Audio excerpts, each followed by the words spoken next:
हाय दोस्तों, कैसे हो आप सबको मेरा जय श्री राम।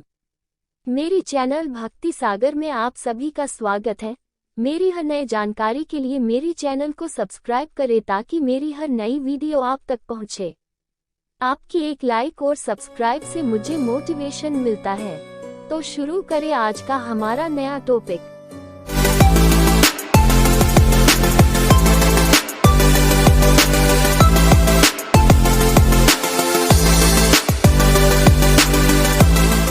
आपको वीडियो लंबा लगेगा लेकिन सामने हम पूरी जानकारी बताते हैं।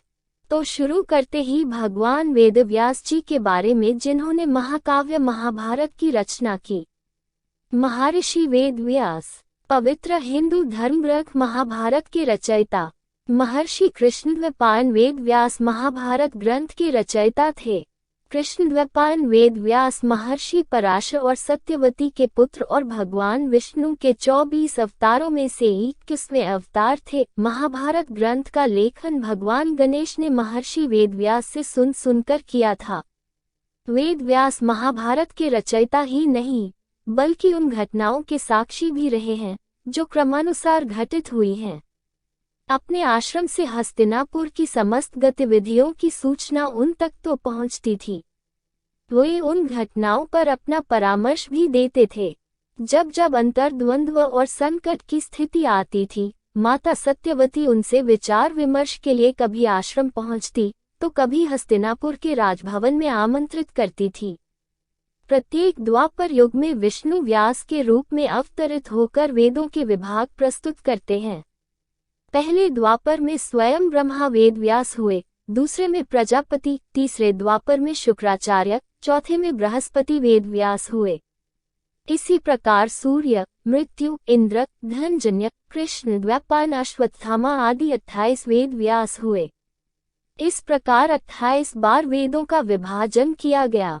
ऐसा माना जाता है कि वेद व्यास नाम वास्तविक नाम के बजाय एक शीर्षक है, क्योंकि कृष्णद्वैपायन ने 4 वेदों को संकलित किया था। नाम कृष्णद्वैपायन वेद व्यास, अन्य नाम कृष्णद्वैपायन, बादरायणी, पाराशर्य। संदर्भ ग्रंथ महाभारत, पुराण आदि। जन्म स्थल यमुना तट, हस्तिनापुर। व्यवसाय यह वैदिक ऋषि। माता पिता सत्यवती और ऋषि पराशर। भाई बहन भीष्म, चित्रांगद और विचित्रवीर्य सौतेले भाई। संतान शुकदेव। प्राचीन ग्रंथों के अनुसार महर्षि वेद व्यास स्वयं ईश्वर के स्वरूप थे।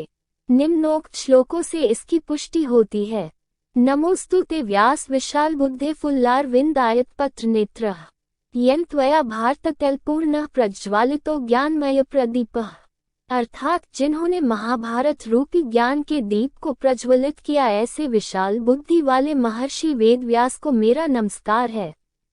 व्यासाय विष्णु रूपाय व्यास रूपाय विष्णुवे नमो वै ब्रह्मनिधि वासिष्ठाय नमो नमः। अर्थात व्यास विष्णु के रूप है तथा विष्णु ही व्यास है, ऐसे वशिष्ठ मुनि के वंशज का मैं नमन करता हूँ। वशिष्ठ के पुत्र थे शक्ति, शक्ति के पुत्र पराशर और पराशर के पुत्र व्यास। वेद व्यास के जन्म की कथा संपादित करें। पौराणिक कथाओं के अनुसार प्राचीन काल में सुधन्वा नाम के एक राजा थे। वे एक दिन आखेट के लिए वन गए। उनके जाने के बाद ही उनकी पत्नी रजस्वला हो गई। उसने इस समाचार को अपनी शिकारी पक्षी के माध्यम से राजा के पास भिजवाया। समाचार पाकर महाराज सुधन्वा ने एक दोने में अपना वीर्य निकालकर पक्षी को दे दिया। पक्षी उस दोने को राजा की पत्नी के पास पहुंचाने आकाश में उड़ चला। मार्ग में उस शिकारी पक्षी को एक दूसरी शिकारी पक्षी मिल गया। दोनों पक्षियों में युद्ध होने लगा। युद्ध के दौरान वह दोना पक्षी के पंजे से छूटकर यमुना में जा गिरा। यमुना में ब्रह्मा के शाप से मछली बनी एक अप्सरा रहती थी। मछली रूपी अप्सरा दोने में बहते हुए वीर्य को निगल गई तथा उसके प्रभाव से वह गर्भवती हो गई। गर्भ पूर्ण होने पर एक निषाद ने उस मछली को अपने जाल में फंसा लिया। निषाद ने जब मछली को चीरा तो उसके पेट से एक बालक तथा एक बालिका निकली। निषाद उन शिशुओं को लेकर महाराज सुधन्वा के पास गया। महाराज सुधन्वा के पुत्र न होने के कारण उन्होंने बालक को अपने पास रख लिया, जिसका नाम मत्स्यराज हुआ। बालिका निषाद के पास ही रह गई और उसका नाम मत्स्यगंधा रखा गया, क्योंकि उसके अंगों से मछली की गंध निकलती थी। उस कन्या को सत्यवती के नाम से भी जाना जाता है। बड़ी होने पर वह नाव खेने का कार्य करने लगी। एक बार पराशर मुनि को उसकी नाव पर बैठकर यमुना पार करना पड़ा। पराशर मुनि सत्यवती रूप सौंदर्य पर आसक्त हो गए और बोले, देवी, मैं तुम्हारे साथ सहवास करना चाहता हूँ।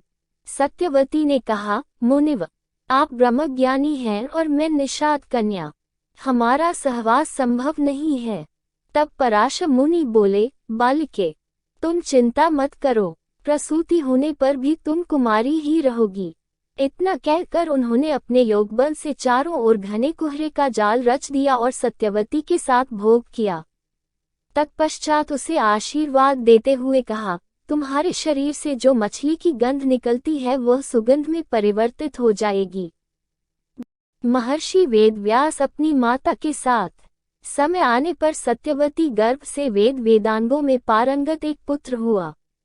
जन्म होते ही वह बालक बड़ा हो गया और अपनी माता से बोला, माता, तू जब कभी भी विपत्ति में मुझे स्मरण करेगी, मैं उपस्थित हो जाऊंगा। इतना कहकर वे तपस्या करने के लिए द्वैपायन द्वीप चले गए। द्वैपायन द्वीप में तपस्या करने तथा उनके शरीर का रंग काला होने के कारण उन्हें कृष्ण द्वैपायन कहा जाने लगा। आगे चलकर वेदों का विभाजन करने के कारण वे वेदव्यास के नाम से विख्यात हुए। वेदव्यास के विद्वान शिष्य पैल, जैमिन, वैशंपायन, सुमंतु मुनि, रोमहर्षण। वेदव्यास का योगदान। हिंदू धर्म शास्त्रों के अनुसार महर्षि व्यास त्रिकालज्ञ थे तथा उन्होंने दिव्य दृष्टि से देखकर जान लिया कि कलियुग में धर्म क्षीण हो जाएगा।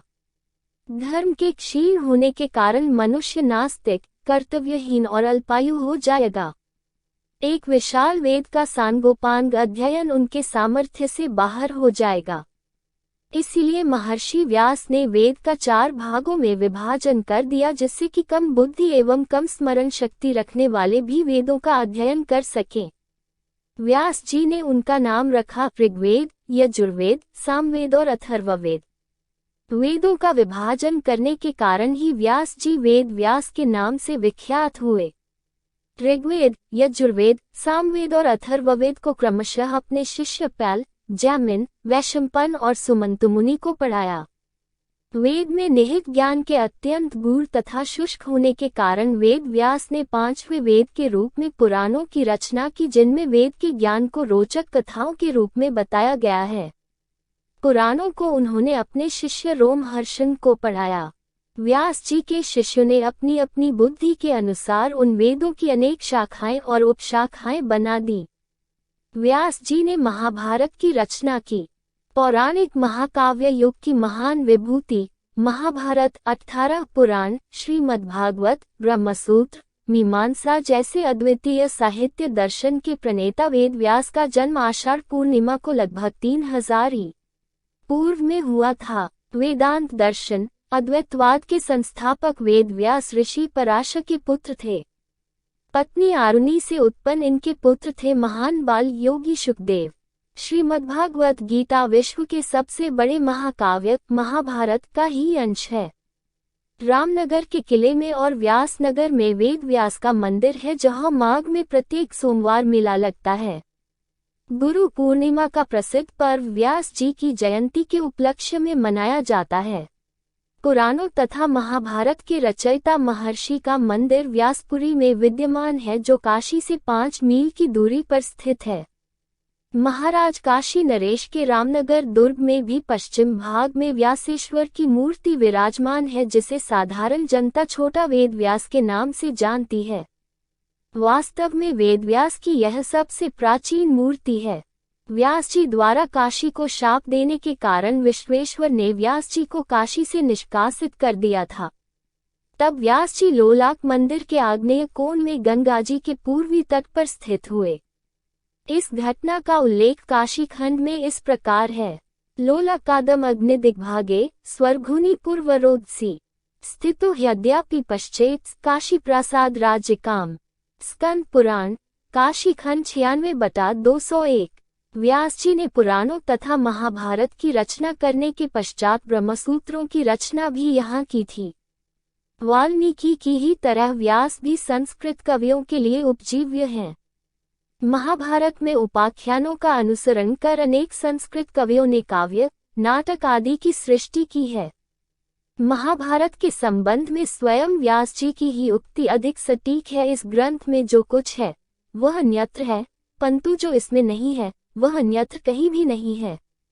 तालपी में यमुना के किसी द्वीप में इनका जन्म हुआ था। व्यास जी कृष्ण द्वैपायन कहलाए क्योंकि उनका रंग श्याम था। वे पैदा होते ही मां की आज्ञा से तपस्या करने चले गए थे और कह गए थे कि जब भी तुम स्मरण करोगी मैं आ जाऊंगा। वे धृतराष्ट्र, पांडु तथा विदुर के जन्मदाता ही नहीं, अपितु विपत्ति के समय वे छाया की तरह पांडवों का साथ भी देते थे। उन्होंने 3 वर्षों के अथक परिश्रम से महाभारत ग्रंथ की रचना की थी। त्रिभिर्वर्षे सदोत्थाय कृष्ण द्वैपायनो मुनि महाभारतमाख्यान कृतवादि मुदत्मम। आदि पर्व 56/52। जब इन्होंने धर्म का ह्रास होते देखा तो इन्होंने वेद का व्यास अर्थात विभाग कर दिया और वेद व्यास कहलाए। वेदों का विभाग कर उन्होंने अपने शिष्य सुमंतु, जैमिनी, पैल और वैशंपायन तथा पुत्र शुकदेव को उनका अध्ययन कराया तथा महाभारत का उपदेश दिया। आपकी इस अलौकिक प्रतिभा के कारण आपको भगवान का अवतार माना जाता है। संस्कृत साहित्य में वाल्मीकि के बाद व्यास ही सर्वश्रेष्ठ कवि हुए हैं। इनके लिखे काव्य आर्ष काव्य के नाम से विख्यात हैं। व्यास जी का उद्देश्य महाभारत लिखकर युद्ध का वर्णन करना नहीं, बल्कि इस भौतिक जीवन की निसारता को दिखाना है। उनका कथन है कि भले ही कोई पुरुष वेदांत तथा उपनिषदों को जान ले, लेकिन वह कभी विचक्षण नहीं हो सकता, क्योंकि यह महाभारत एक ही साथ अर्थशास्त्र, धर्मशास्त्र तथा कामशास्त्र है। 1. यो विद्या चतुरो वेदांत सांगोपनिषदो द्विज न चाख्यातमिदं विद्यानयस्य स्यादिचिक्षण। 2. अर्थशास्त्रमिदं प्रोक्तं धर्मशास्त्रमिदं महत् कामशास्त्रमिदं प्रोक्तं व्यासेन मितुबुद्धिना। महा आदि 2:28 धन्यवाद। मिलते हैं आगे नई जानकारी के साथ। लाइक करें, सब्सक्राइब करें।